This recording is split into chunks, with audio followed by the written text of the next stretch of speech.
घर बार संभालते हुए कौन सी कमाल तुम बच्चे ही कर सकते हो? उत्तर, घर बार संभालते, पुरानी दुनिया में रहते, सभी से ममत्व मिटा देना, देह सहित जो भी पुरानी चीजें हैं उन्हें भूल जाना, यह है तुम बच्चों की कमाल।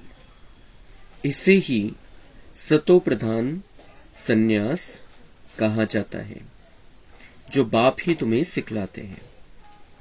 तुम बच्चे इस अंतिम जन्म में पवित्र रहने की प्रतिज्ञा करते हो, फिर 21 जन्म के लिए यह पवित्रता कायम हो जाती है।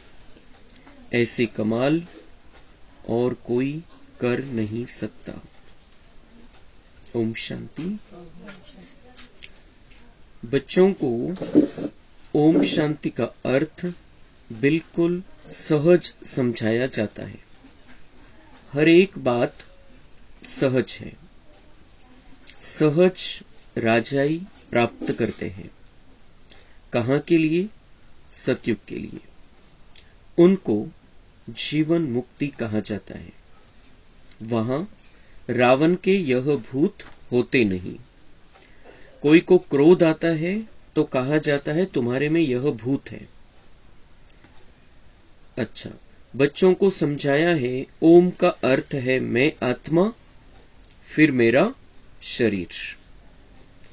हर एक के शरीर रूपी रथ में आत्मा रथी बैठी हुई है। आत्मा की ताकत से यह रथ चलता है। आत्मा को यह शरीर घड़ी घड़ी लेना और छोड़ना पड़ता है। यह तो बच्चे जानते हैं। भारत अभी दुखधाम है। आधा कल्प पहले सुखधाम था। ऑलमाइटी गवर्नमेंट थी, क्योंकि ऑलमाइटी अथॉरिटी ने भारत में देवताओं के राज्य की स्थापना की। वहां एक धर्म था। तर आताचा भारत दुखधाम आहे. अर्धा कल्प पहिले सुखधाम होता हाच भारत. आणि सर्व शक्तिवान परमात्मा आहे, त्यांनी ही धरती सुखदायी बनवली होती. भारत स्वर्ग बनला होता. भारत सुखधाम बनला होता. आता दुखधाम झालेला आहे. तर बाबा आलेला आहे या दुखधामला सुखधाम मध्ये परिवर्तन करण्यासाठी. तर सगळ्यात आधी बाबा आपल्याला हे सहज ज्ञान देतो आणि सहज ज्ञानाच्या आधाराने आपण त्या सतयुगी दुनियेची सहजपणे राजाई प्राप्त करत असतो. तो सहज ज्ञान से सहज राजाई मिलती है और वो भी सतयुगी दुनिया की. उसके लिए बाबा हमें सबसे पहले आत्मा का पाठ पढ़ाते हैं. मैं आत्मा फिर मेरा शरीर. ओमचा अर्थ दुनिया वाल्यांना माहितीच नाही. नुसतं ओम ओम म्हणतात. ओमलाच परमेश्वर मानलेले काही काही. लेकिन ओम का अर्थ है मैं आत्मा और ये मेरा शरीर है. मैं आत्मा हूं और ये मेरा शरीर है. मैं आत्मा आहे. आणि ओम शांतीचा अर्थ मी आत्मा शांत स्वरूप आहे. और हर एक के शरीर रूपी रथ में आत्मा रथी बैठी हुई है. शरीर रूपी रथ आपलं हे शरीर म्हणजे रथ आणि या रथाला चालवणारी आत्मा रथी. आत्मा की ताकत से यह रथ चलता है. आत्म्यामध्ये जशी शक्ती आहे त्याप्रमाणे हा रथ चालतो. जशा प्रकारची आत्मा आहे तशा प्रकारचं शरीर. जशा प्रकारची आत्मा आहे त्या पद्धतीने ते शरीर कार्य करत असतं. तो आत्मा रथी है, या रथाला चालवणारी, आणि शरीर आपलं रथ है. तो इस रथ को और रथी को परिवर्तन करने के लिए बाबा इस धरती पर है. रथ भी खराब हो गया. हर एक को कुछ न कुछ तकलीफ है, कुछ न कुछ बीमारी है, कुछ न कुछ प्रॉब्लम है. तो सबके रथ खराब है. किसी का रथ अच्छा नहीं कह सकते हैं. अच्छा नहीं है क्योंकि ये अंतिम जन्म वाला रथ है, अंतिम शरीर है. तो ये रथ भी बदल जाएगा हमारा. बहुत सुंदर रथ हमें मिलने वाला है, और इस रथ को चलाने वाली जो आत्मा है वो अभी कमजोर हो गई है, शक्ति नहीं रही है, खाली हो गई है। तो उस आत्मा की चार्जिंग करने के लिए बाबा आया है, और फिर हम बहुत सुंदर बन जाएंगे, हम आत्मा बहुत सुंदर बन जाएंगे, और उस आधार से हमारा रथ शरीर भी हमें अच्छा मिलेगा। इस समय जब बाप आते हैं तो उनके ऊपर बलि चढ़ते हैं। सन्यासी तो घर बार छोड़ जाते हैं। यहां तो कहते हैं बाबा यह सब कुछ आपका है, आपने सतयुग में हमें अथाह धन दिया था, फिर माया ने कौड़ी जैसा बना दिया है। अब यह आत्मा भी पतित हो गई है, तन मन धन सब पतित है। आत्मा पहले पहले पवित्र रहती है, फिर पार्ट बजाते बजाते पतित बन जाती है। गोल्डन, सिल्वर, कॉपर, आयरन, इन स्टेजेस से मनुष्य को आना है जरूर। सारा चक्र लगाकर पिछाड़ी में तमो प्रधान झूठा जेवर बनना है। बाबा म्हणता है कि माया ने कौडी जैसा बना दिया है। सगळ्यात पहिले आपण होतो सोन्यासारखे, गोल्डन, नंतर सिल्वर, मग चांदीसारखे झालो, नंतर कॉपर, तांब्यासारखे झालो, आणि नंतर लोखंडासारखी स्थिती झाली। आत्म्यामध्ये ते ओरिजिनल जे सोन्यासारखी आत्मा होती ती राहिली नाही, खराब झाली, कारण अज्ञान होतं आणि बाबा नव्हता। आता पुन्हा बाबा आलेला आहे आणि पुन्हा ज्ञान देतोय, तर पुन्हा आपण सोन्यासारखे बनतोय। सब आत्माएं ईश्वर के लिए झूठ बोलती रहती है, क्योंकि उनको सिखाया गया है ईश्वर सर्वव्यापी है। गाते भी है तुम मात पिता हम बालक तेरे। लक्ष्मी नारायण के आगे भी जाकर यह महिमा करते हैं, परंतु उनको तो अपना एक बच्चा एक बच्ची होता है। तो कोणत्याही मूर्ती पुढे, लक्ष्मीनारायणच्या पुढे पण जाऊन गातात की तुम मात पिता हम बालक तेरे, लेकिन लक्ष्मी नारायण हमारे माता पिता नहीं है, हम उनके बच्चे नहीं है। सतयुगामध्ये लक्ष्मी नारायण आहे, बाबा म्हणतात उनको एक बच्चा एक बच्ची होगी। त्यांचे दोन मुलं आहे, एक बच्चा एक बच्ची, आणि ते दोन मुलंच लक्ष्मी नारायणला माता पिता म्हणतील, दुसरं कोणी नाही। तो हम किसको माता पिता कहते हैं? परमात्मा को। जो शिव परमात्मा है उसको हम माता पिता कहते हैं, वो हमारा पिता है, हम उसके बच्चे। लेकिन भक्ति मार्ग में हर मूर्ति के सामने जाकर कहते हैं तुम मात पिता हम बालक तेरे, क्योंकि भगवान की सही पहचान नहीं है उनको, अपनी भी पहचान नहीं, भगवान की भी पहचान नहीं। जैसा सुख राजा रानी को, वैसा सुख बच्चों को रहता है। सबको सुख घने रहे। अभी तो वह 84वें अंतिम जन्म में है, दुख घने रहे। नई दुनिया में राजा भी सुखी तो प्रजा भी सुखी, और यहां पर सभी दुखी है। 84वां अंतिम जन्म है। बाप कहते हैं अब फिर से तुमको राजयोग सिखलाता हूं। बच्चों को समझाया है कि इस रथ में रथी आत्मा बैठा हुआ है। यह रथी पहले 16 कला संपूर्ण था, अब 9 कला। कहते भी है मुझ निर्गुण हारे में अब कोई गुण आपे ही तरस परोई, अर्थात रहम करो। कोई में भी गुण नहीं है, बिल्कुल दुखी पतित है। तब तो गंगा में पावन होने जाते, सतयुग में नहीं जाते। नदी तो वही है ना। बाकी हाँ, ऐसे कहेंगे इस समय हर चीज तमो प्रधान है। सतयुग में नदियां भी बड़ी साफ स्वच्छ होगी। नदियों में कीचड़ा कुछ भी नहीं पड़ता। यहां तो देखो कीचड़ा पड़ता रहता है, सागर में सारा गंद जाता है। सतयुग में ऐसा हो नहीं सकता, लॉ नहीं है, सब चीजें पवित्र रहती है।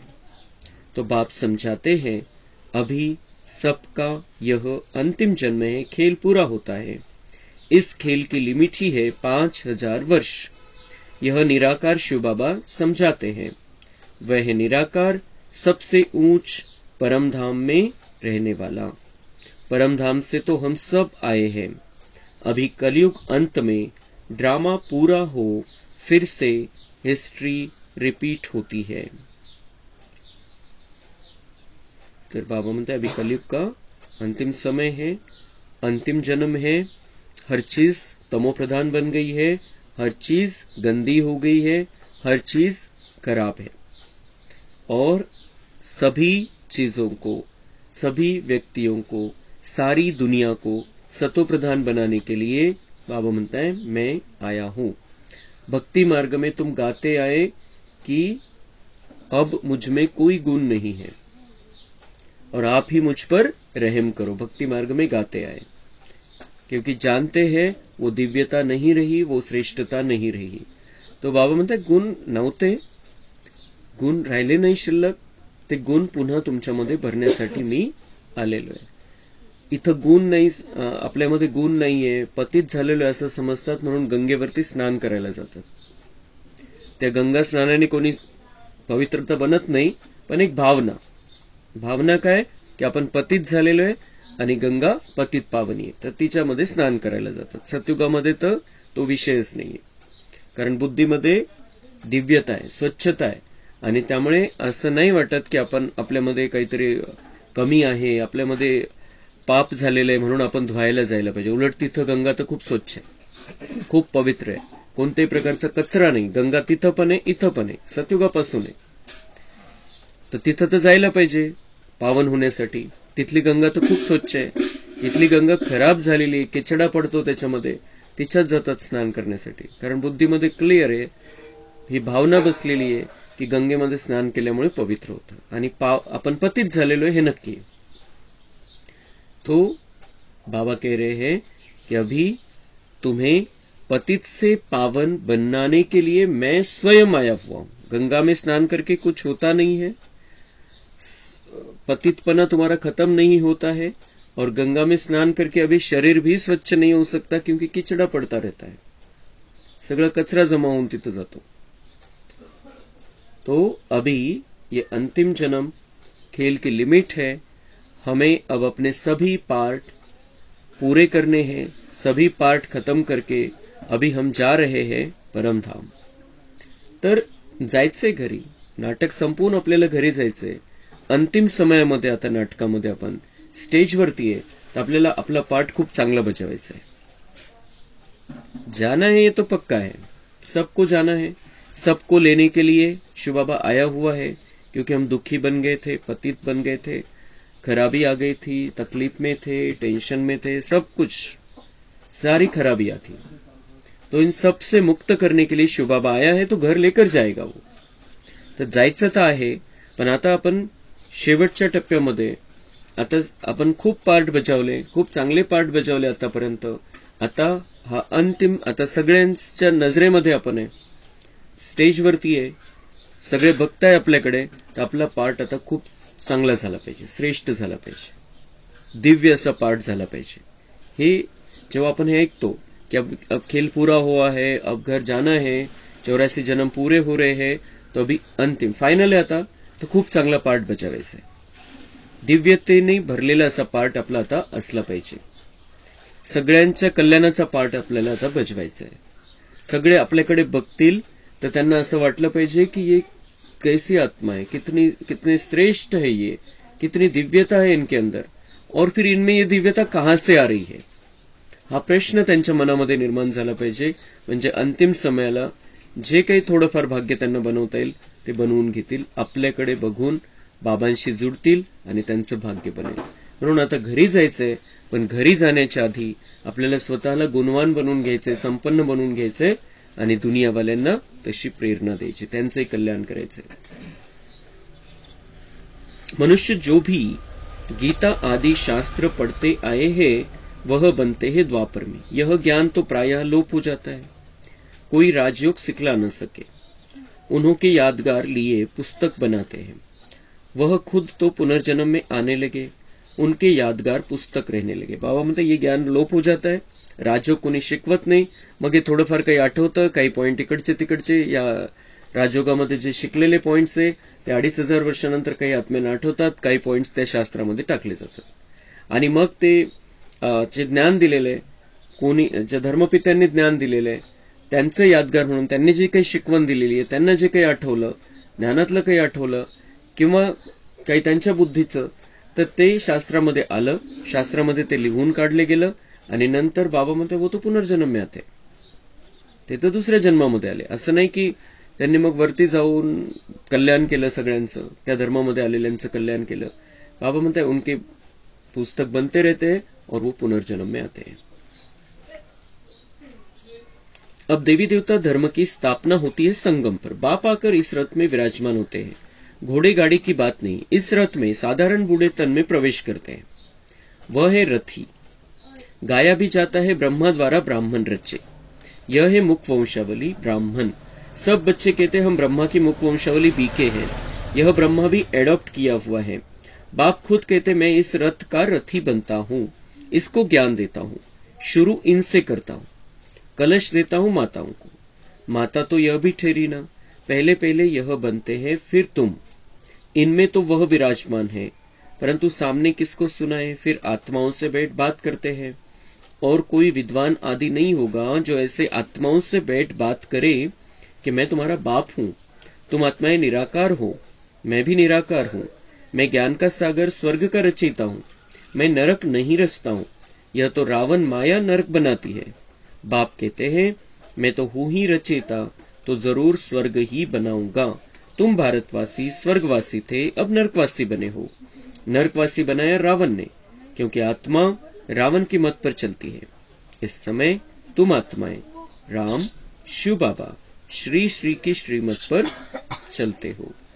बाबा म्हणता है घोड़े गाड़ी की बात नहीं, किसी घोड़े गाड़ी के रथ में मैं नहीं आता हूँ, किसी जानवर के रथ पर बैठकर सवारी नहीं करता हूँ. मैं आता हूँ इस ब्रह्मा रथ में और इसमें आकर विराजमान होकर मैं ज्ञान देता हूँ. फिर मैं ब्रह्मा के मुख द्वारा ज्ञान सुनाता हूँ. ये भी सुनता है, पहले ये सुनता है आणि मग बाबा म्हणतात मी फक्त एकट्याला कसं तयार करू.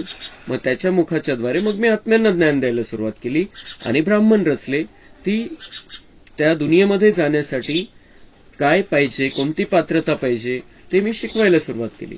और फिर आत्माओं को बैठ मैं ज्ञान देता हूँ, उनसे बात करता हूँ कि मैं तुम्हारा बाप हूँ. भगवान हमसे बात करता है, हमें परिचय देता है अपना कि मैं तुम्हारा बाप हूँ, तुम आत्माएं निराकार हो, मैं भी निराकार हूँ. उसकी भी पहचान देता है, हमारी भी पहचान देता है कि हम निराकार है. हे शरीर फक्त वरचं कवर आहे आणि प्रत्येक जन्मामध्ये आपल्याला वेगवेगळं शरीर प्राप्त होत असतं.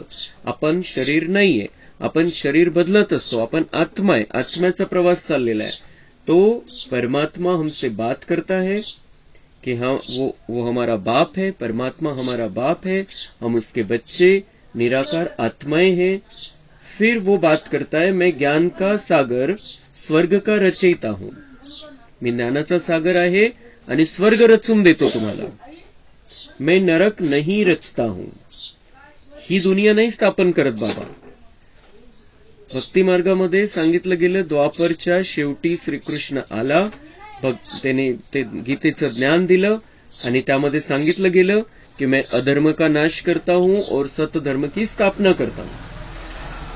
आणि त्यानंतर आलं कलयुग. तो क्या वो नरक रच के गया. बाबा म्हणता है उन्होंने टाइमिंग गलत बता दिया है. मैं कलयुग के अंत समय में आता हूँ, श्री कृष्ण के 84वें जन्म के शरीर में प्रवेश करता हूँ. श्री कृष्ण जो पहले जन्म में श्री कृष्ण है, अंतिम जन्म में ब्रह्मा है, उसके मुख के द्वारा मैं ये गीता का ज्ञान सुनाता हूँ और इस गीता के ज्ञान से मैं स्वर्ग स्थापन करता हूँ. मैं नरक नहीं स्थापन करता हूँ. त्यांनी सांगितल्यानुसार जर विचार केला आपण तर मग द्वापर नंतर नरक आला. समजा त्यांच्या हिशोबाने ती नरकमय दुनिया बनत गेली. द्वापर भले 50-50 आहे, पण कलियुग तर संपूर्ण नरक आहे. तर मग नरक थोडी स्थापन करून जाईल परमात्मा येईल तर. तो भगवान अपने बारे में ये बता रहा है कि मैं ज्ञान का सागर हूं और मैं स्वर्ग तुम्हें बनाकर देता हूं. मैं नरक कैसे बनाऊंगा अपने बच्चों के लिए. यह तो रावण माया नरक बनाती है. बाप कहते हैं मैं तो हूं ही रचयिता, तो जरूर स्वर्ग ही बनाऊंगा. रचेल मी तर चांगलीच दुनिया रचेल, खराब कशाला रचू. ये रावण विकार बाबा म्हणता है इस दुनिया को नरक बना देते हैं. तुम भारतवासी स्वर्गवासी थे, अब नरकवासी बने हो. बाबा म्हणतात तुम्ही पहिले स्वर्गवासी होते, आता नरकवासी बनलेले. आता आपण नरकामध्ये राहतोय. हा भारतच नरक आहे. ही दुनियाच, आजची दुनिया जी आहे ती नरक आहे. आता कुठे नरक नाहीये खाली पाताळामध्ये. हम नरकवासी है. हम अभी नरक में रह रहे हैं और अभी बाबा हमें स्वर्ग में लेकर जाने के लिए आया है. हम स्वर्ग में रहते थे पहले, अभी नरक में रह रहे हैं. बाबा फिर से हमें स्वर्ग में लेकर जाएगा. नरकवासी बनाया रावण ने, क्योंकि आत्मा रावण की मत पर चलती है. कसं नरकवासी बनवलं रावणाने? बाबा म्हणताय क्योंकि तुम विकारों की मत पर चलने लगे और इसलिए ऐसी दुनिया में सभी विकारों की मत पर चलने लगे, इसलिए ऐसी दुनिया हो गई और ऐसी दुनिया में तुम रह रहे हो. सोपं गणित है. इस समय तुम आत्माएं राम, शिव बाबा, श्री श्री की श्रीमत पर चलते हो. अब हम बदल गए हैं. अब हम कलयुग में नहीं है. हम विकार की रावण की मत पर नहीं चलते हैं. अब हम मुरली सुनते हैं. अब हम मुरली में बाबा जो मत हमें देता है उस मत पर चलते हैं. बाबा जसं सांगतो तसं आपण आता वागायला लागलेलो आहे. बाप समझाते हैं अब सबका पार्ट पूरा हुआ है. सब आत्माएं इकट्ठी होगी. जब सब आ जाएंगे तब फिर जाना शुरू होगा. अब सबका पार्ट बाबा म्हणता है पूरा हो गया है, हो रहा है और अब सब आत्माएं इकट्ठी होंगी, यहां पर धरती पर आ जाएगी. जो परमधाम में है, ज्यांचा काही आत्मे असे आहे की ज्यांचा 5 वर्षाचा 10 वर्षाचा पण पार्ट आहे, असे आत्मे परमधाम मधून खाली येतील. 5000 वर्षामध्ये 5 वर्षाच्या पार्टवाली पण आत्मा आहे. 4995 वर्ष परमधाम मध्ये राहणाऱ्या पण आत्मा आहे. ते 5 वर्षासाठी खाली येतील, लेकिन आएंगी जरूर. तो वो सब बाबा म्हणते सब आत्माएं इकट्ठी होने वाली है यहां पर. जसं नाटक असतं, नाटकामध्ये जेव्हा ते शेवट येतो नाटकाचा, तर त्यावेळेला सगळे कलाकार स्टेजवरती येतात. तर तसं या नाटकाचा, सृष्टीरूपी नाटकाचे 5000 वर्षाचा हे नाटक आता पूर्णत्वाला पोहोचतंय आणि त्यामुळे आता सगळे आत्मा स्टेजवरती येणार आहे. जेवढ्या काही आत्मा आहे तेवढ्या सगळ्या या धरतीवरती राहतील. परमधाम मध्ये ज्या शिल्लक आहे त्या पण खाली येतील आणि मग बाबा म्हणते जब सब आ जाएंगे तब फिर जाना शुरू होगा. जेव्हा परमधाम मध्ये एकही आत्मा राहणार नाही तेव्हा मग ते गेट उघडतील इथून तिथं जाण्याचे आणि तिथं मग एक एक आत्मा जायला सुरुवात होईल. फिर विनाश शुरू हो जाएगा. भारत में अब अनेक धर्म है. सिर्फ एक आदि सनातन देवी देवता धर्म है नहीं. कोई भी अपने को देवता नहीं कहते. देवताओं की महिमा भी गाई है सर्वगुण संपन्न. फिर अपने को कहेंगे हम नीच पापी. जो सतोप्रधान पूज्य थे वह तमोप्रधान पुजारी बन पड़ते हैं. द्वापर से रावण का राज्य शुरू होता है. राम राज्य है ब्रह्मा का दिन, रावण राज्य है ब्रह्मा की रात. अब बाप कब आए? जब ब्रह्मा की रात पूरी हो तब तो आए ना. और इसी ब्रह्मा के तन में आए तब तो ब्रह्मा से ब्राह्मण पैदा हो. उन ब्राह्मणों को राजयोग सिखलाते हैं. बाप कहते हैं जो भी आकारी व साकारी या निराकारी चित्र हो उनको तुम्हें याद नहीं करना है. तुमको तो लक्ष्य दिया जाता है. मनुष्य तो चित्र देख याद करते हैं. तो बाबा म्हणता है जब ब्रह्मा की रात पूरी होगी तभी तो मैं आऊं. पहले येऊन काय करू? तुमचं चाललेलं आहे ठीक ठाक. लेकिन जब बहुत खराबी आ जाती है, रात घनेरी रात हो जाती है, ऐसे समय पर मैं आकर फिर रात को दिन बनाता हूं. और फिर बाबा म्हणता है ये जो दुनिया में सब चित्रों को याद करते हैं, मूर्तियों को याद करते हैं, तुम्हें चित्रों की जरूरत नहीं है, उनको याद नहीं करना है. अभी तो तुम आत्माओं को वापिस मेरे पास आना है. पापों का बोझा सिर पर बहुत है. ऐसे नहीं, गर्भ जेल में हर जन्म के पाप खत्म हो जाते हैं. कुछ खत्म हो जाते हैं, कुछ रहते हैं. अब मैं पंडा बनकर आया हूं. इस समय सब आत्माएं माया के मत पर चलती हैं. परमात्मा सर्वव्यापी कहना यह माया की मत है. बाबा म्हणता है की मैं तुम्हारे सिर पर पापों का बोझा बहुत है. गर्भ जेल बाबांनी सांगितलेलं आहे की कलियुग हे द्वापर नंतर जे सुरू झालं गर्भ जेल सुरू झाला. पहिले सतयुग आणि त्रेतायुगामध्ये गर्भ महल आहे, गर्भामध्ये आत्मा खूप आनंदात राहते. पण द्वापर युगापासून बाबा म्हणता ये वो गर्भ महल नहीं रहा, गर्भ जेल हो गया. आणि त्यामध्ये मग जी 4-5 महिने आत्मा राहते ती सजेचं जीवन, सजा येते, जेलमध्ये राहिल्यासारखे.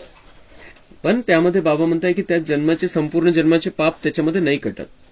जरी जेल आहे, 4-5 महिने जेलमध्ये राहिल्यासारखं आहे, पण ते पाप नाही कटत. सगळे काही कटतात, काही तसेच राहतात. मग ते इथं चुकतू करायचे. आणि असे काय प्रत्येक जन्माचे काही काही पाप शिल्लक राहिलेले, आणि आता शेवटचा जन्म आहे, त्यामुळे सगळे पाप इथं चुकतू होणार आहे. आता इस समय सब आत्माएं माया की मत पर चलती है. परमात्मा सर्वव्यापी कहना यह माया की मत है. कभी कहते सर्वव्यापी है, कभी कहते 24 अवतार लेते हैं. दोन्ही गोष्टीमध्ये फरक आहे. एक तर सर्वव्यापी म्हणा, नाही तर 24 अवतार घेतो असं म्हणा. जर सर्वव्यापी आहे, कणाकणामध्ये आहे, तर त्याला येण्याची गरजच काय, कोणत्या रूपामध्ये, कोणत्या अवतारामध्ये येण्याची गरजच नाही. आणि मग अवतार पण 24च का बरं? मग कमी असू शकतात, जास्त असू शकतात, 24च का बरं अवतार? तर जे सांगतात त्याच्या विरुद्ध गोष्ट पण भक्ती मार्गामध्ये सांगितलेली. जे सत्य तर एकच राहायला पाहिजे, पण दोन्ही गोष्टी आलेल्या आहेत. बाप कहते मैं सर्वव्यापी कहां हूं, मैं तो हूं ही पतित पावन स्वर्ग का रचयिता. त्याची महिमा काय केली? पतित पावन, स्वर्ग रचणारा. मग तोच कणाकणामध्ये राहील, तोच इथं राहील, तर तो पण पतित झाला. मग ही दुनियाच पतित आहे, तर तो पण पतित झाला. मग तो त्याला पतित पावन म्हणून का पुकारला आपण की तू ये? और ऊपर वाले को जब संकट आता है तब ऊपर वाले को क्यों पुकारते हैं अगर वो यहाँ पर ही है, सर्वव्यापी है तो?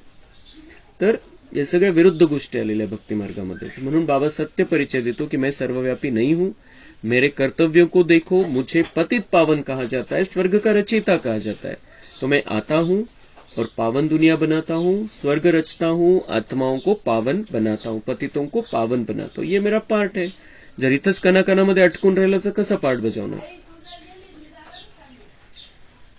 मेरा धंधा ही है नर्क को स्वर्ग बनाना. गांधी चाहते थे राम राज्य हो, अभी कहते ऑलमाइटी राज्य हो. महात्मा गांधींची इच्छा होती रामराज्य व्हायला पाहिजे, जिथं सगळे सुखी राहतील. आणि तसं नाही झालं स्वातंत्र्यानंतर.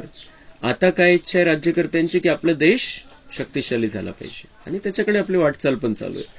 पण शक्तिशाली ठीक आहे, पण सुख कुठे आहे?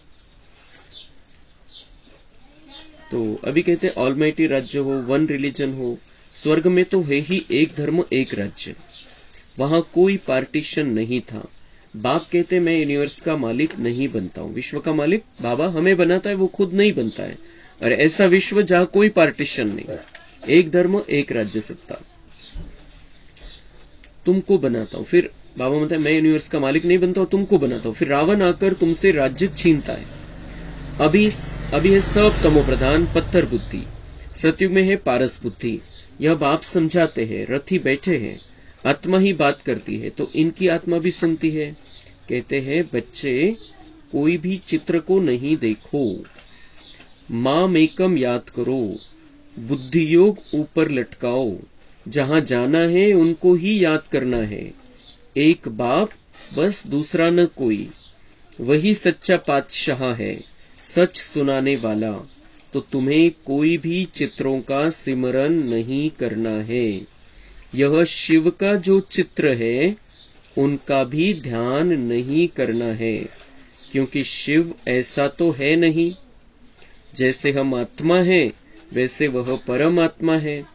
जैसे आत्मा भ्रुकुटी के बीच में रहती है, वैसे बाबा भी कहते हैं थोड़ी जगह आत्मा के बाजू में ले बैठ जाता हूं, रथी बन इनको बैठ ज्ञान देता हूं. तर बाबा म्हणता है की कोई भी चित्रों को नहीं देखना है, कोई भी चित्रों को याद नहीं करना है. भक्ती मार्गातल्या चित्राविषयी तर बाबा बोलतोच आहे, पण त्याच्याशिवाय बाबा पुढची गोष्ट सांगताय कि ये जो शिव का चित्र है उनको भी ध्यान नहीं करना है, क्योंकि शिव ऐसा तो है नहीं. बाबा म्हणतात मी तर छोटीशी बिंदी आहे. चित्र जे बनवले ज्ञान मार्गामध्ये पण बनवलेले ते समजवण्यासाठी बनवलेले, की बाबांची अशी किरण निघताय, ब्रह्मा हा रथ आहे, त्याच्यामध्ये परमात्मा विराजमान आहे. हे ते ठीक आहे आपल्या मन बुद्धीला सेटिंग देण्यासाठी. मनाला थोडं एकाग्र करण्यासाठी. पण बाबांनी सांगितलेलं मैं तो बिंदी हूं, तो बिंदी का चित्र तो बन ही नाही सकता. आणि दिसणार कसं, तो बघणार कसं त्याला, जसं बाबा आहे तसं. म्हणून ते चित्र बनलेले आहे, पण बुद्धीमध्ये क्लिअर पाहिजे की आपला बाबा कसा आहे, जसा मी आहे. जसं मी दिसत नाही, मी स्वतःलाही बघू शकत नाही, छोटीशी बिंदी एकदम, कोणी मला बघू शकत नाही, कोणत्या मशीननी मी दिसू शकत नाही, तर माझं चित्र निघू शकत नाही तसं क्लिअर ओरिजिनल जसं मी आहे. तर मग शिवबाबांचं कसं निघेल. आता काही ज्ञानामध्ये आल्यानंतर पण काय करतात, तो लाईट असतो बाबांचा, त्या लाईटकडे बघतील, किंवा मग ब्रह्मालाच शिवबाबा समजतील, किंवा मग जे मोठं चित्र आहे त्याला बाबा समजून त्याची आठवण करतील. तसं नाही. ते ठीक आहे, ते मन बुद्धी कुठेतरी एकाग्र व्हावी म्हणून. कारण आपल्याला भक्ती मार्गाची सवय 63 जन्माची, 2500 वर्षाची, आणि म्हणून हे चित्र बनवले गेले.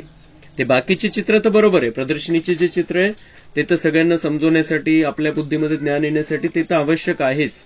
पण शिवबाबांची आठवण करण्यासाठी हे चित्र फक्त मन बुद्धी एकाग्र राहावी म्हणून, एका ठिकाणी दुसरं काही व्यर्थ येऊ नये म्हणून. पण बुद्धीमध्ये हे क्लिअर पाहिजे, मी आत्मा पण छोटीशी बिंदी आहे आणि परमात्मा पण छोटासा है. तो मैं चित्रों को याद नहीं करना है कि यही शिव बाबा है. वो चित्र देखते हुए बुद्धि में ये रहना चाहिए कि बाबा तो छोटी सी बिंदी है. भले वो वहां से यहां आ गया आहे असा विचार करू शकतो आपण की त्या चित्रामध्ये बाबा आलेला आहे, असा विचार करू शकतो. पण बाबा कसा आहे, जसं चित्र आहे किंवा लाईट मोठा असा आहे, आपला लाल लाईट मोठा आहे, तसा थोडी बाबा आहे. तसा बाबा नाहीये. जसं ब्रह्मा बाबामध्ये तो बिंदी थोडी तशी दाखवता येईल जसं बाबा ऍक्च्युअल मध्ये आहे. आपण ब्रह्मबाबांचं चित्र बघतो, त्यांच्याकडून दृष्टी पण घेतो, पण त्याच्यामध्ये बाबा कसा आहे, इतकीशी छोटीशी बिंदी आहे, ते आपल्याला बुद्धीमध्ये ठेवायचं. फक्त ते चित्र जसं आहे तसं नाही स्वीकारायचंय. आपली बुद्धी बरोबर स्थिर झाली पाहिजे बाबांवरती. भले चित्रांचा उपयोग करायचा आहे आपल्याला, तसा उपयोग करायचा आहे की मग इकडे तिकडे जाणार नाही आपण, मन बुद्धी भटकणार नाही. म्हणून ते चित्रांच्या समोर बसायचंय, पण बुद्धीमध्ये बिलकुल क्लिअर पाहिजे मी आत्मा कसा आहे आणि बाबा कसा आहे. छोटीशी बिंदी, किरण निघताय त्याच्यामधून. मी बाबांचं आवाहन केलं, बाबा आलेला आहे त्या चित्रामध्ये. भले ते जे फोटो आपण ठेवलेला आहे त्याच्यामध्ये बाबा आलेला आहे, पण जसं ते चित्र दिसतंय तसं बाबा नाहीये. हे क्लिअर पाहिजे बुद्धीमध्ये. जसं ते चित्र आहे, ब्रह्मा बाबा आहे किंवा निराकार दाखवलेला आहे, तसं थोडी बाबा. इतकंच छोटासा पॉइंट आहे. टिंब काढू आपण, पेनानी टिंब काढू, त्याच्यापेक्षा 1000 पट छोटा आहे. रेतीच्या कणापेक्षा 1000 पट छोटा बाबा आहे. तर ते आपल्याला बुद्धीमध्ये ठेवायचं. किरण खूप पॉवरफुल निघतात, किरण खूप शक्तिशाली निघतात. इतकी किरण निघतात त्याच्याकडून, इतके लेसर सारखी किरण निघतात, पॉवरफुल. सगळ्या दुनियेमध्ये, इथून सगळ्या दुनियेमध्ये किरण जाऊ शकतात. इतका पॉवरफुल बाबा आहे. पण आहे कसं, छोटासा पॉइंट आहे, छोटीशी बिंदी आहे. तर चित्र बघताना पण ते बुद्धीमध्ये आपल्याला ठेवायचं. आणि म्हणून, कारण कोणाकोणाला बिलकुल ती सवय झालेली असते, एकदम त्या चित्रामध्ये बस बाबा आहे, यही बाबा आहे, अशा पद्धतीचं नाही. ते क्लिअर पाहिजे बुद्धीमध्ये. कारण बाबांची श्रीमत काय, मनमना भवचा मंत्र बाबांनी आपल्याला दिलेला आहे. स्वयं को आत्मा समझकर मुझ परमात्मा को मैं जो हूं जैसा हूं वैसा मुझे याद करो. ही बाबांची श्रीमत आहे. त्याच्यामधून आपले पाप कर्म भस्म होणार आहे. फक्त चित्राकडे बघून आपले पाप भस्म नाही होणार. ही बाबा क्लिअर करतोय आज कि मैं आत्मा, तुम आत्मा छोटी सी बिंदी हो, मैं परमात्मा भी छोटा सा बिंदु हूं, और इस तरीके से मेरे साथ कनेक्शन जोड़ो. चित्रों को देखो, लेकिन बुद्धि में ये क्लियर होना चाहिए, बाबा परमधाम का रहने वाला. यहां पर मैंने बुलाया, बाबा आ गया, ठीक है, लेकिन बाबा कैसा है, बाबा कैसा है, या तो परमधाम में उसको याद करना है या अपने पास बुला लेना है. लेकिन बाबा है छोटी सी बिंदी.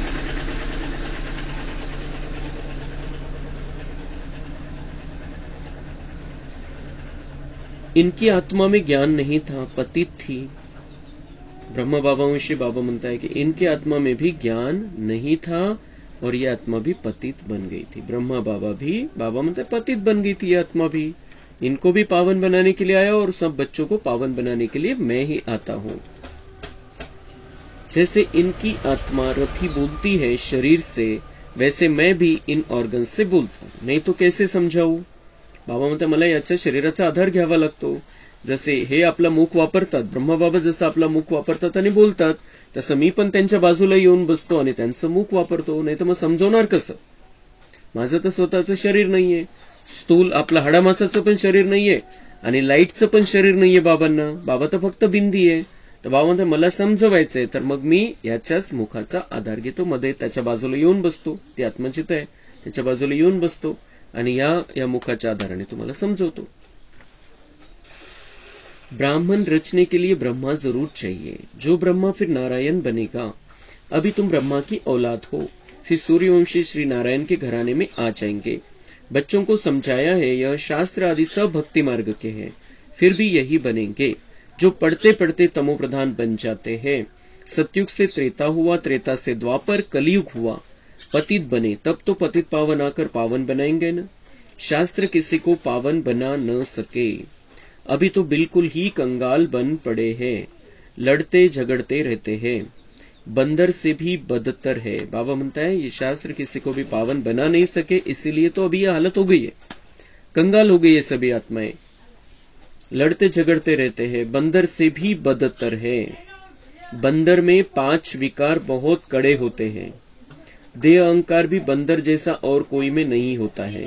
काम, क्रोध, लोभ, मोह, सब विकार बंदर में ऐसे होते हैं, बात मत पूछो. बच्चा मरेगा तो उनकी हड्डियों को भी छोड़ेंगे नहीं.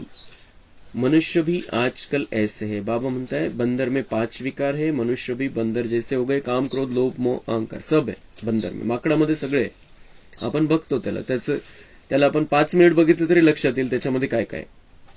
तो ऐसी हालत बाबा म्हणताय मनुष्यों की हो गई है. ती बंदरी इतका मोह असतो, त्याचं बाळ शरीर सोडलं, त्याने मृत्यू जरी झाला तरी पण ती 3-4 महिने तसंच ठेवते त्याला पकडून, मृत्यू झाल्यानंतर पण.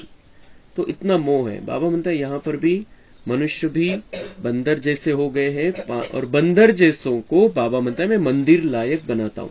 या 5 विकारांचा त्याग करायला शिकवतो, 5 विकारांचा त्याग करण्याची ताकद देतो आणि पुन्हा तुम्हाला पवित्र मंदिर लायक बनवतो. तर बाबा आपलंच नाही म्हणत, बाबा म्हणते ये ब्रह्मा भी पतित हो गया था, ब्रह्मा में भी 5 विकार थे, उसको भी खत्म करने के लिए मैं आया हूं.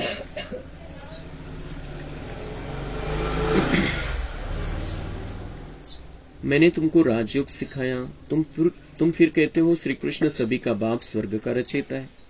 बाप तो निराकार सब आत्माओं का बाप है, फिर उनके लिए कहते हो कि सर्वव्यापी है. तुम अपने बाप को गाली देते हो. बाबा म्हणता है मैं निराकार सब आत्माओं का बाप, परम धाम में रहने वाला, ऊंचे ते ऊंचा, पतितों को पावन बनाने वाला, इस दुनिया को नरक से स्वर्ग बनाने वाला, और तुम मुझे गाली क्या देते हो? सर्वव्यापी कह दिया, कण कण में कह दिया. सगळे कचऱ्यामध्ये, याच्यामध्ये, चोरामध्ये, जो लबाड आहे त्याच्यामध्ये, आतंकवाद्यामध्ये, खुन्यामध्ये, दरोडेखोरामध्ये, कणाकणामध्ये, म्हणजे सगळ्यामध्ये. तर बाबा म्हणते ही तुम्ही शिवी दिली मला, शिव्या देत आले द्वापरपासून सर्वव्यापी म्हणून. तर खूप पाप झालेले आपल्याकडून अज्ञानामुळे. तर आता ते दुरुस्त करायचंय. अभी बाबा का पार्ट अच्छी रीति से समझना है, बाबा को अच्छी रीति से समझना है और उसको बहुत स्नेह से याद करना है, तो हमारा पाप खत्म हो जाएगा, जो पाप हमने किया है द्वापर से. शिव शंकर को मिला दिया है, कितनी ग्लानी कर दी. शिव निराकार ज्योती स्वरूप, मग त्याला शंकर समजलं. आणि मग हे जेवढे ब्रह्मा, विष्णू, शंकर जेवढे काही आहे ते असं समजलं की हे परमात्म्याचे अवतार आहे, वेगवेगळे त्यांच्याविषयी कहाण्या निर्माण केल्या गेल्या. आणि त्या कहाण्यांमध्ये ब्रह्मा, विष्णू, शंकरला पण विकारी दाखवलं गेलेलं आहे. आणि मग त्यांना परमात्म्याचा अवतार सांगितलं गेलं. परमात्मा जे जे अवतार सांगितले गेले परमात्म्याचे, त्यांच्यामध्ये विकार पण दाखवले गेलेले. तो बाबा म्हणतात कितना अपमान किया है तुमने मेरा, कितनी ग्लानी कर दी है. शिव तो है परमात्मा, कहते हैं मैं आता ही हूं देवी देवता धर्म स्थापन करने. फिर विष्णु के 2 रूप लक्ष्मी नारायण राज्य करेंगे. सचखंड स्थापन करने वाला एक ही सदगुरु है, वह इस रथ में रथी है. इसे नंदीगण भी कहते हैं, भागीरथ भी कहते हैं. तुम अर्जुनों को कहते हैं मैं इस रथ में आया हूं युद्ध के मैदान में तुमको माया पर जीत पहनाने. बाबा म्हणता ये जो है ब्रह्मा, उसे नंदी भी कहते हैं, भागीरथ भी कहते हैं, और तुम सब अर्जुन हो. बाबा म्हणता इस रथ पर, ब्रह्मा के रथ पर मैं बैठा विराजमान हुआ हूँ, ब्रह्मा के शरीर रूपी रथ पर मैं विराजमान हुआ हूँ, और मैं शिव परमात्मा तुम सब अर्जुनों को सच्चा गीता ज्ञान सुना रहा हूं। तुम सब अर्जुन, एक अर्जुन की बात नहीं, उन्होंने दिखा दिया, श्री कृष्ण ने अर्जुन को गीता सुनाई, पण बाबा म्हणताय मी याच्या रथामध्ये बसून, श्रीकृष्णाच्या अंतिम जन्माच्या शरीरामध्ये बसून मी तुम्ही सगळ्या अर्जुनांना, माझे सगळे तुम्ही अर्जुन आहे, ज्ञानाचं अर्जन करणारा तो अर्जुन, जो ज्ञान घेतोय तो अर्जुन।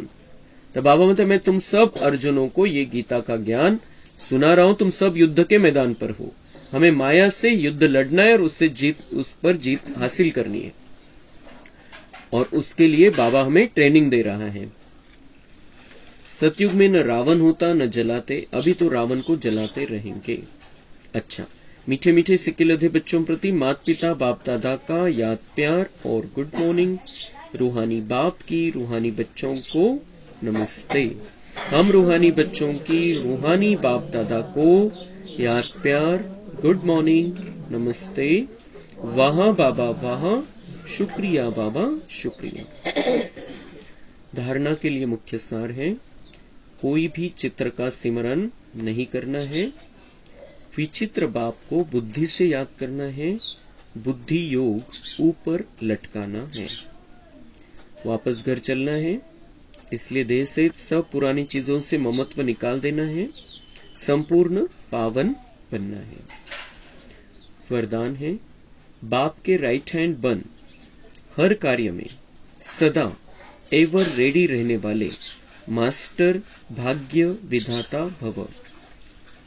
जो बच्चे राइट हैंड बन बाप के हर कार्य में सदा सहयोगी, सदा एवर रेडी रहते हैं, आज्ञाकारी बन सदा कहते हाँ बाबा हम तैयार हैं, बाप भी ऐसे सहयोगी बच्चों को सदा मुरब्बी बच्चे, सपूत बच्चे, विश्व के श्रृंगार बच्चे कहे मास्टर वरदाता और भाग्य विधाता का वरदान दे देते। बाबा म्हणते माझा उजवा हात बना, आणि माझा उजवा हात बनवून जी काही सेवा आहे, जो काही सहयोग आवश्यक आहे ये दुनियाला बदलण्यासाठी, तो सहयोग तुम्ही मला द्या।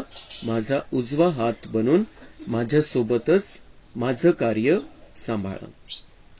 और फिर बाबा म्हणता है, जो आज्ञाकारी बनकर सदा कहते हाँ बाबा हम तैयार है, जो सदा तैयार है सेवा करण्यासाठी, तो फिर बाबा म्हणता है कि ऐसे कौन से बच्चे जो सदा तैयार है, ऐसे बच्चे कौन से, त्यांना काय म्हणताय बाबा, टाइटल काय देता है कि ऐसे सहयोगी बच्चों को सदा मुरब्बी बच्चे, सपूत बच्चे जो कहते हाँ बाबा हम तैयार है। बाबा म्हणता है वो कौन है मेरे सहयोगी बच्चे हैं, मुरब्बी बच्चे हैं, सपूत बच्चे हैं और विश्व के श्रृंगार बच्चे हैं, वो मेरे ऐसे बच्चे जो सदा तैयार हैं। और फिर उनको, ऐसे बच्चों को बाबा म्हणता है मैं वरदान देता हूं, कौन सा, मास्टर वरदाता और भाग्य विधाता। मास्टर वरदाता भाऊ वरदान देणारे आपल्याला तो बनवतो, आणि दुसऱ्यांचं भाग्य बनवून देणारे असं तो आपल्याला बनवतो। तो मास्टर वरदाता और भाग्य विधाता का वरदान बाबा ऐसे बच्चों को देते हैं जो सदा बाबा के कार्य के लिए तैयार हैं। ऐसे बच्चे प्रवृत्ति में रहते भी प्रवृत्ति की वृत्ति से परे रहते हैं, व्यवहार में रहते अलौकिक व्यवहार का सदा ध्यान रखते हैं। घर संसारामध्ये राहून अलौकिक जीवन जगतात असे ते बच्चे, जे आपलं जीवन त्यांनी आता कलियुगामधून संगमयुगी जीवन बनवून घेतलेले आहे। स्लोगन, हर बोल और कर्म में सच्चाई सफाई हो तो प्रभु के प्रिय रत्न बन जाएंगे। हम प्रभु के प्रिय कब बनेंगे, जब हमारे बोल में और कर्म में सच्चाई भी होगी और सफाई भी, म्हणजे स्वच्छता पण राहील, शुद्धता पण राहील। अव्यक्त इशारे, संपूर्ण प्रत्यक्षता का नगाड़ा बजाने के लिए सिर्फ यही बात विशेष अंडरलाइन करनी है, प्रत्यक्षता और प्रतिज्ञा दोनों का बैलेंस सर्वात्माओं को बाप दादा द्वारा ब्लेसिंग प्राप्त होने का आधार है। प्रत्यक्षता करायची आपल्याला बाबांची, बाबांना सगळ्यांच्या समोर प्रत्यक्ष करायचंय, तर बाबा म्हणताय प्रत्यक्षता करायची आहे तर प्रतिज्ञा पण केली पाहिजे, दोन्हीचा बॅलन्स पाहिजे। और फिर बैलेंस सर्व आत्माओं को बाप दादा द्वारा ब्लेसिंग प्राप्त होने का आधार है, तो प्रतिज्ञा करो कि कभी भी किसी भी हालत में हार नहीं खाएंगे. कधीच हारणार नाही, कोणत्याच गोष्टीमध्ये हारणार नाही. सफल व्हायचे आपल्याला या रस्त्यावरती. विकारांवरती विजय प्राप्त करायचे, पाप कर्म नष्ट करायचे. आणि दुनियावाले कोणत्याही कसाही प्रकारचा विरोध करू दे, किती विघ्न आणू द्या समोर, आपण हारणार नाही. बाबा म्हणतात प्रतिज्ञा करा, मैं कभी नहीं हारूंगा. हारना ही नहीं, मुझे जीतना ही जीतना है. परमात्मा गले का हार, हारूंगा नहीं, परमात्मा गले का हार बनना है. यहां नहीं हारना है, परमात्मा के गले का हार बनना है. परमात्मा गले का हार श्रृंगार विजयी रत्न बनेंगे. परमात्मा के गले का हार और श्रृंगार बनना है और विजयी रत्न बनना है. सगळ्या गोष्टीमध्ये विजय प्राप्त करायचे. आपल्या हारायचं कशातच नाही, क्योंकि बाबा ने हमें विजयी भव का वरदान दे दिया है. विजय बाबा म्हणतात हुई पड़ी है, सिर्फ विश्वास रखकर आगे बढ़ते चलो. कालचा जो भोग संदेश होता, भोग संदेश मध्ये बाबांनी 3 शब्द वापरलेले की या रस्त्यावरती चालायचंय तुम्हाला खूप चांगल्या प्रकारे, तर 3 गोष्टी पाहिजे. निश्चय, स्नेह और हिम्मत. निश्चय, स्नेह और हिम्मत. बाबा पर संपूर्ण निश्चय, अपने आप पर निश्चय, ड्रामा पर निश्चय, और एक बाबा से संपूर्ण स्नेह और हिम्मत. या तिन्ही गोष्टीच्या आधाराने आपण खूप चांगल्या प्रकारे या रस्त्यावरती चालून विजयी बनू शकतो. हिम्मत, स्नेह और निश्चय, 3 शब्द लक्षात ठेवायचे, तर आपण कधीच नाही हरणार. मग